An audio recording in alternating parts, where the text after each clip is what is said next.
Bonjour et bienvenue à cet épisode de Suivez le lapin blanc. Voici la traduction d'une série de tweets d'Imperator Rex, un utilisateur sur Twitter, sur la corruption. Un fil sur les dissimulations d'Obama et de Clinton et la corruption, avec de l'uranium, un chewing, quelques questions importantes qui doivent être répondues. Intrigué? Lisez la suite, mais avertissement, élément explosif à venir. Comme nous le savons maintenant, le département de la justice a inculpé Marc Lambert avec 11 chefs d'accusation liés à son rôle dans un système de pots de vin, de blanchiment et de blanchiment d'argent. Rappel du contexte. Depuis au moins 2008, le chef du FBI, Robert Mueller, enquêtait sur Tenam, la filiale américaine de Tenex, une filiale de Rosatom, la compagnie énergétique du Kremlin, le même Rosatom qui a acheté Uranium One. Uranium One étant une compagnie canadienne spécialisée dans l'exploitation de l'uranium, siège social à Toronto. Tenam importait de l'uranium russe aux États-Unis. Entre 2004 et 2014, le directeur local, Mickey Rain, s'est engagé avec les sociétés américaines Transport Logistics et NextGen Security dans le cadre d'un stratagème de racket, de fraude électronique, de corruption et de blanchiment d'argent. Quand un initié de TL, William Campbell, a dénoncé ce qu'il voyait, le FBI de Mueller a commencé une enquête qui a mené à au moins 4 mises en accusation par le département de la justice de Holder. Rappelez-vous, l'enquête Tenam est liée à la vente d'Uranium One. C'est parce que l'enquête Tenam a été cachée au Congrès qui a approuvé la vente de Uranium One en octobre 2010. Si l'un ou l'autre avait su ce qui se passait, il est hautement improbable que la vente d'Uranium One aurait été approuvée.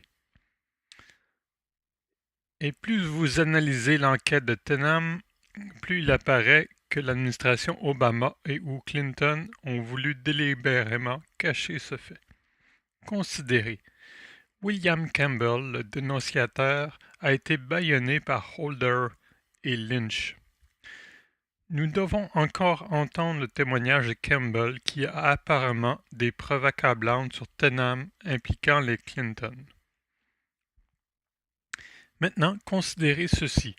Aucune des 4 inculpations n'ont jamais vu la lumière du jour. Chacune a été soit tranquillement réglée avec des accords de plaidoyer, soit abandonnée entièrement, comme suit. Mickey Rain, le directeur de Tenam, a été condamné à 48 mois de prison pour un crime passible de 20 ans d'emprisonnement.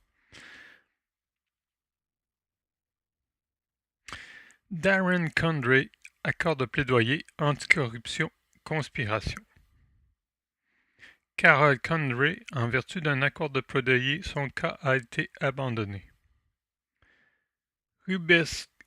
Rubizevski, NextGen, affaire réglée avec accord de plaidoyer. Étonnant étant donné les accusations. Conspiration pour blanchir de l'argent, confiscation criminelle, Remarquez quelque chose à propos de ces cas. Aucun n'a jamais vu la lumière du jour, où les témoignages seraient rendus publics. Ils sont tous disparus. Maintenant, dans cet esprit, considérez les faits suivants. Tous ces cas ont été poursuivis par le même duo, une combinaison de ceux-ci. Rod Rosenstein, Andrew Westman. Oui, vous avez bien lu. L'agent du FBI affecté à chacun de ces cas? Pourquoi un Andrew McCabe? Oui, vous l'avez également lu correctement. Vos yeux ne vous trompent pas. Oh, voici une autre coïncidence intéressante. Ils ont tous été assignés au même juge. Un juge nommé Theodore Chung, nommé par Obama. J'espère que vous n'êtes pas encore tombé de votre chaise, ça empire. Le même juge Chung a étudié à Harvard en même temps qu'un Barack Obama. Chang diplômé en 1994, Obama en 1991. Et les deux étaient les rédacteurs du Harvard Law Review. Ils se seraient très bien connus. C'est le même juge Theodore Chang qui a refusé l'interdiction de voyager de Trump en octobre 2017. Et maintenant, considérez ceci. Le même juge Theodore Chang vient d'être affecté à l'affaire Marc Lambert. Non, je ne plaisante pas. Peut-être que je me trompe, mais cela ressemble beaucoup à une conspiration en cours pour protéger la famille du crime de Clinton et l'administration Obama, via ses partisans au département de la justice et dans le système judiciaire, le tout restant complètement expliqué. Autre question. L'acte d'accusation de Mickering et des autres a été fait pour que Rosatom, le gouvernement russe, Poutine, ne soit pas contrarié, ou était-ce de mettre les laquais de Clinton en charge de l'importation et de l'exportation de l'uranium américain suite à la vente de Uranium One? Était-ce parce que c'était une affaire lucrative dont ils voulaient que leurs amis profitent, ou pour couvrir ce qui se passait avec l'exportation de l'uranium ici?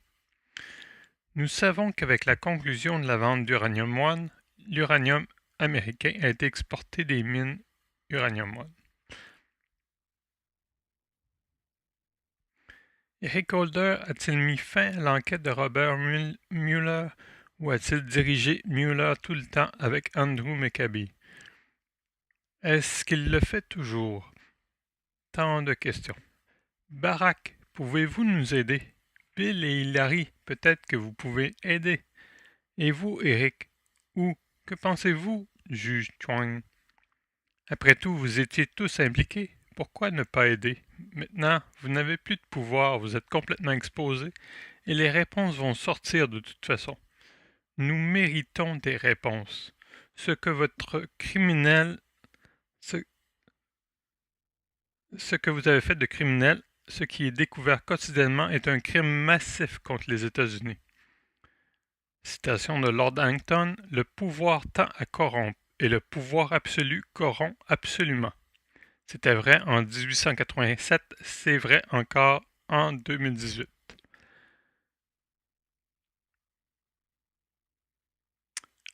Annexe. Plus de détails sur le juge Chang. Il est un membre de la secte totalement biaisée d'Obama, à moins qu'il ne soit mis en place d'une manière ou d'une autre pour statuer sur l'acte d'accusation de Lambert. Il ne peut absolument pas entendre cette affaire et doit s'écarter. M. Obama a nommé Chang en mai 2014. Sa nomination initiale à la magistrature a eu lieu le 25 septembre 2013. Il a mis à jour sa nomination le 6 janvier 2014. Voir Theodore Chang, Sénat, Judiciary Questionnaire final. De 2009 jusqu'à sa confirmation en tant que juge fédéral en 2014, il a occupé le poste d'avocat général adjoint du Department of Homeland Security. Et obtenir ceci, il était conseiller sur le détail au département d'État des États-Unis entre 2013 et le 10 janvier 2014. Je crois comprendre que ce rôle relève directement du secrétaire d'État, Clinton à février, puis Kerry. Chang, dans la nomination, dit que son rôle était de fournir des conseils juridiques et un soutien sur les enquêtes du Congrès et des litiges importants. Celle-ci incluait vraisemblablement Benghazi. Les révélations d'Edward Snowden sur l'espionnage illégal en juin et, bien sûr, et un autre scandale qui couvait tranquillement en arrière-plan.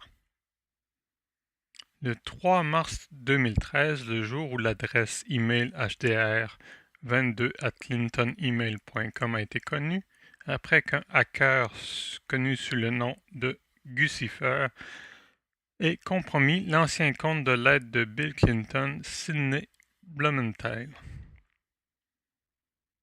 Et jusqu'à Chang apparaît de nouveau à la fin 2014 en attendant des cas sur l'enquête du FBI TENAM. Une enquête bombe avec des ramifications pour la sécurité nationale et les relations internationales. Un juge ayant moins d'1 an d'expérience. Cela semble étrange, n'est-ce pas? Fin. Bon. Uranium One étant une compagnie canadienne, il est clair que le premier ministre Trudeau était au courant de ce qui se passait et a possiblement eu des pots de vin dans cette affaire-là pour réussir à faciliter les choses, disons. Les informateurs au niveau du FBI confirment qu'il est impliqué aussi dans la magouille d'Uranium One et comme vous pouvez fouiller un peu plus, tout ce beau monde-là est lié ensemble dans un truc qui sent vraiment mauvais, qui mérite attention un peu plus de tout le monde.